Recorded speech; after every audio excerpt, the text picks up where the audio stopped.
Here's the clematis that I got on my tree ID walk, which is the last video I posted.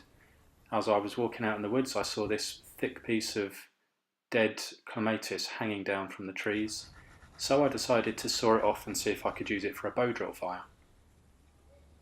The first thing I'm going to do is split this in half, so I'm going to use my Mora knife and batten it down. So I've noticed a crack appear there, so I'm just going to check if it's going to split down that crack or not, and I decide to just keep in my original position and just batten the knife all the way down through there. Clematis does grow in a twisted manner, so I did expect this to be a bit twisted, and it was. So the next thing I'm going to have to do is use my knife to just shave it down into a slightly flatter surface.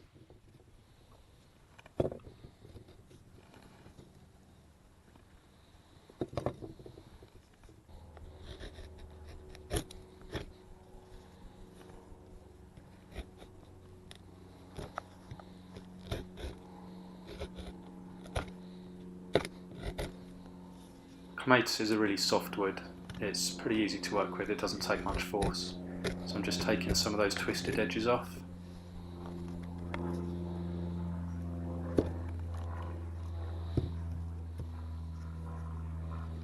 And I want the finished board to be about the size of my spindle that I'm going to be drilling with, which in itself is about the thickness of my thumb. So it's always good to have the thickness of the board about the same thickness as the spindle. And because I want it to lie flat on the ground, I'm just going to shave a flat section on the bottom of the board. It doesn't need to be perfect, it just needs to not rock around when I've got my foot on it. So I'll just test that now. It's still a bit wobbly. Just put my foot on it as if I were drilling, and it's rocking a bit. So I'm just going to take that high spot off where it's rocking.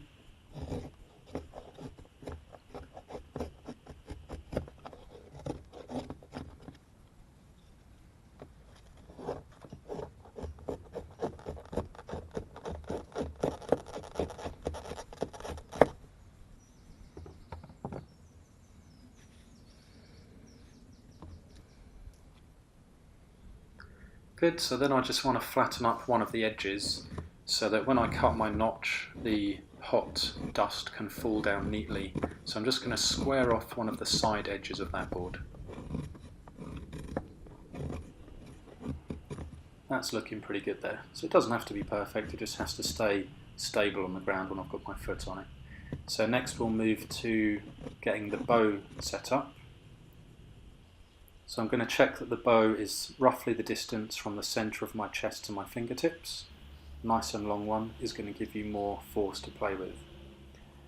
And then I'm going to put a simple clove hitch over one end, over a small notch I've made.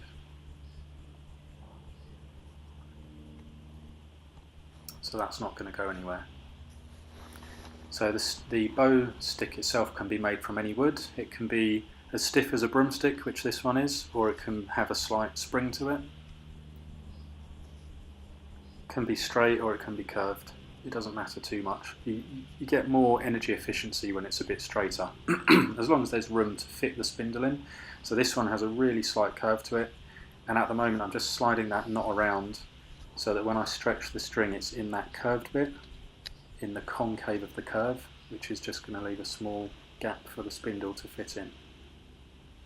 On the other end of the bow I've just hammered down a small notch, and I'm just going to pull the string kind of tight, just a little bit of play to it, and then wrap it tightly underneath the string in that notch just to stop it slipping down any further, and then wrap it on top and tuck it into the notch again.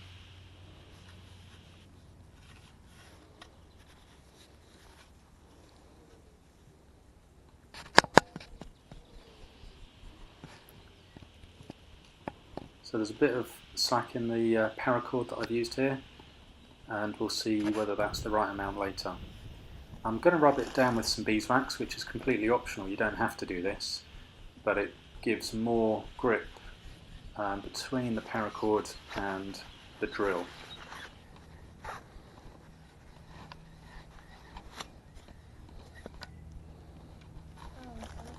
This is a drill I've used before, so it's got H for hazel and a tick because it's been successful for me in the past. So because I've used it before, I'm just going to shave off this old burnt end. So if it gets shiny, it can lose its friction. So I want to shave off any shiny bits and make it into a rough point.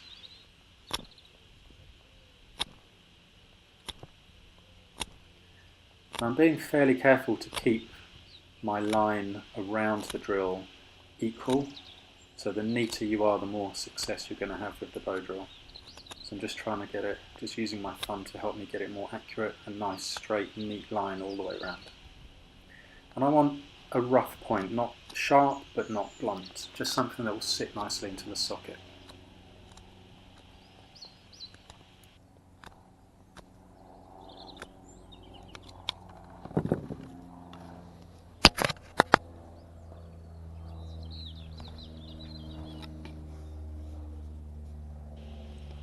So I'm matching up whereabouts I want my drill to be on the hearthboard.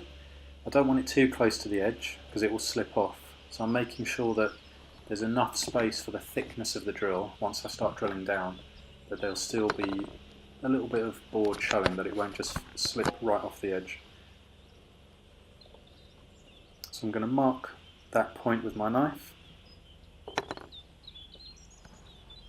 and then carve a little notch. Again, it doesn't have to be perfect, it just has to seat the drill into it so it doesn't slip out.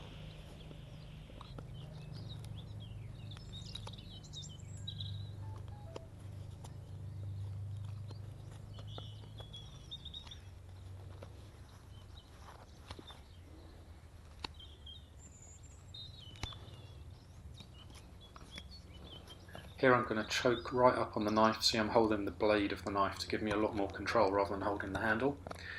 And I'm just going to carve that. Like I said, it's a soft wood, so I'm not using much force here. And I've noticed that where I'm carving the hole, it's a bit uneven, so I'm just going to flatten that off in a second, because it's got a bit of a step to it at the moment. So I'll just shave that slightly just to flatten that, otherwise the drill might sit at an angle.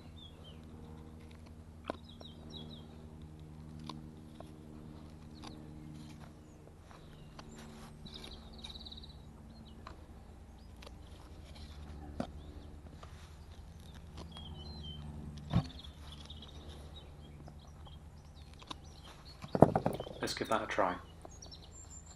Yep, seems to fit quite nicely. So the next thing we need to do is burn that hole in. So that's just a light bit of drilling, not for a fire, but just to burn that hole so we can see whereabouts the hole is to cut our notch. So I'm going to make sure that the drilling end is facing up, because when I twist it into the bow it's going to be the other way around and facing down. And at this point I realised I'd made my paracord a bit too tight, so I'm just loosening that off. And again, the drilling end is up, and there I twist it so it's facing down. And that seems about tight enough. I'm just going to pull it through a couple more millimetres just so it's nice and tight, and then I'll rewrap that string.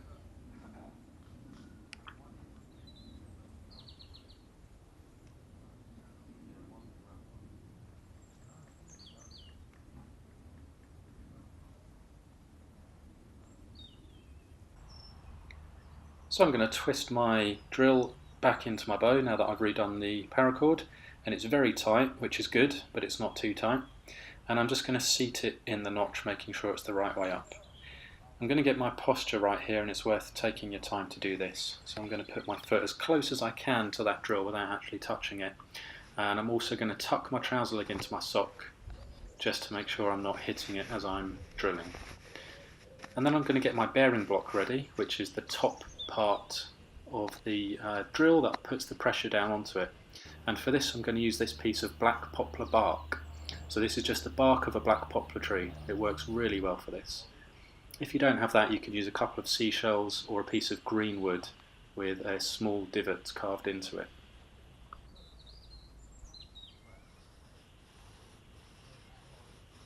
So I'm going gently here, trying to use the full length of the bow, and I just need to burn in that hole slightly so I can see the burnt circle shape that I need to carve my notch into.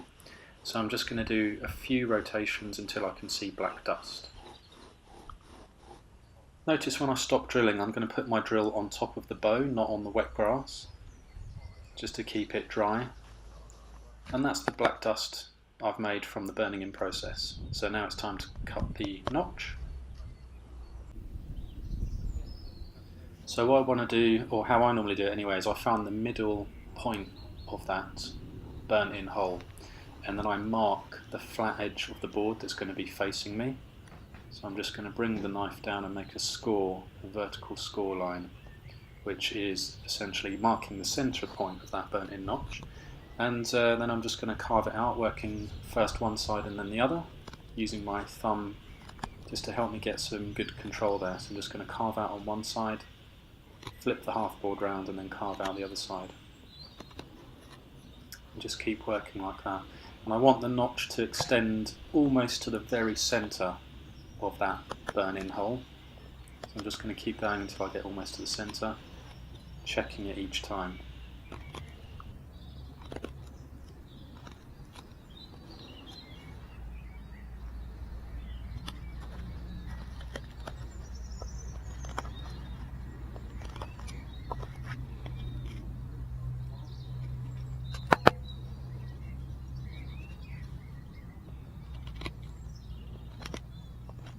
We're almost there now, so I just want to get a little bit closer to the centre, because that's where, when the spindle's rotating, it's going to create the hot wood dust that's going to fall down into that notch. So if you don't go deep enough, it's not going to collect enough dust.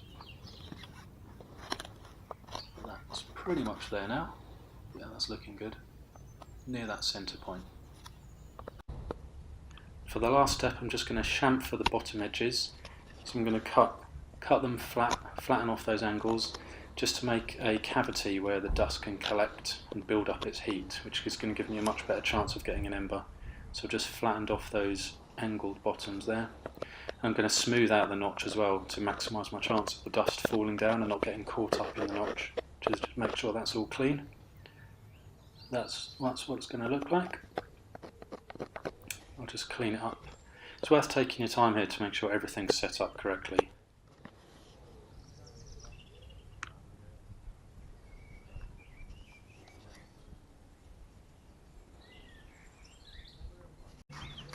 So I've got myself a green leaf from the garden, which I'm going to use as an ember pan to collect all the embers that fall down. And I've collected from out when I was walking some goosegrass or cleavers, which is all dry, so it's last year's goosegrass that's just growing up the hedgerows, and I'm just going to make that into a nest. And then here I've got some clematis seed heads that I've collected whilst out walking, and they're going to act as an ember extender, so they're going to help my ember burn a bit longer and maximise my chance of getting a flame.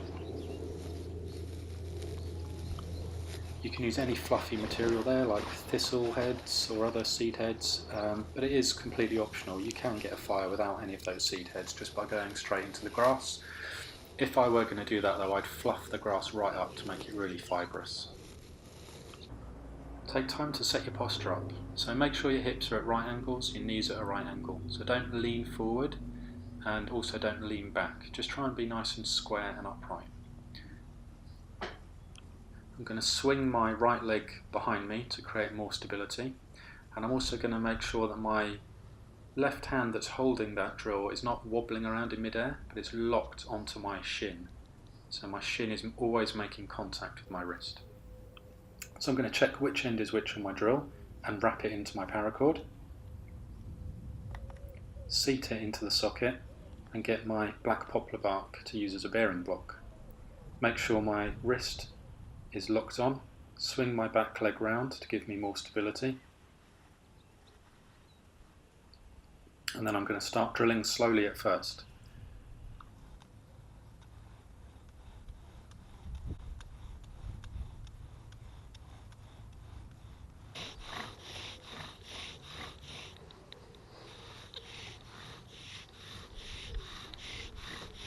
So I'm not putting too much effort or force into this. The main thing I'm trying to do here is keep the drill vertical and use the full length of the bow. So go from the very base to the very tip of the bow.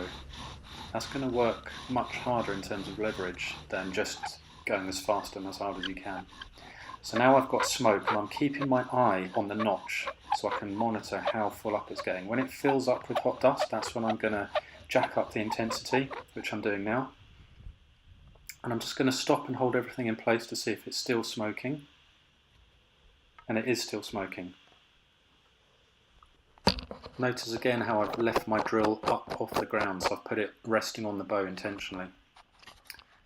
So the key, if you've got smoke still coming off of your ember at this point, you're set. You're pretty much going to get a fire. There's not too much that can go wrong. So if the smoke wasn't coming out at this point, I would just leave everything exactly as it is, put the drill back in and keep drilling. But the smoke's there, so that's good. I can just wait now. So I normally just wait until it glows red. There's no rush here, no panic. I can just leave that to build up. I'm not going to play with it too much, I'm just going to leave it sitting there. There's a slight breeze which is giving it some air, which is good. If there was no air at all, I might waft it slightly with my hand. But that's still smoking nicely, so I can just leave that until it starts glowing red.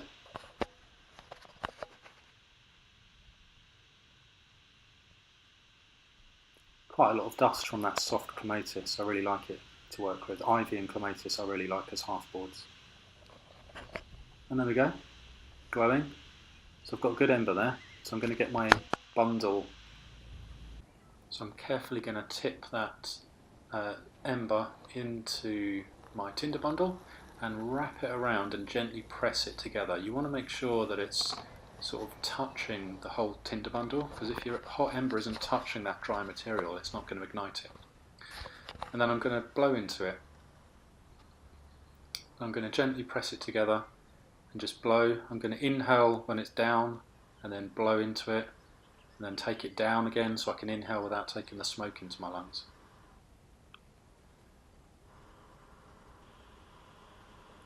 So that smoke's getting really thick now, which means it's about to ignite. Honey, I'm gonna... Holding it up above your head also helps the smoke drift up and over your head rather than straight into your face.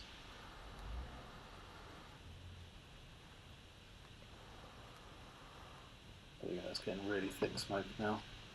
Holding it up above my head so the smoke goes over me, not in my face. And there we go, it's lit. That was nice. So first try with that clematis that I sawed off last week. I'm really pleased with how that went. I didn't create the drill from scratch today. I used the hazel drill I already had that I knew was working. So next time I'll probably try it with some other drills.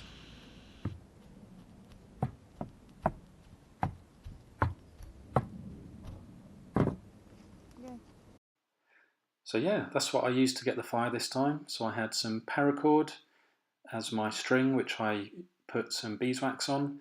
I had some black poplar bark to use as my bearing block to put the pressure down on the drill, which was made of hazel, and then drilling into the hearth board itself, which was made of clematis. Hope that was useful. See you next time.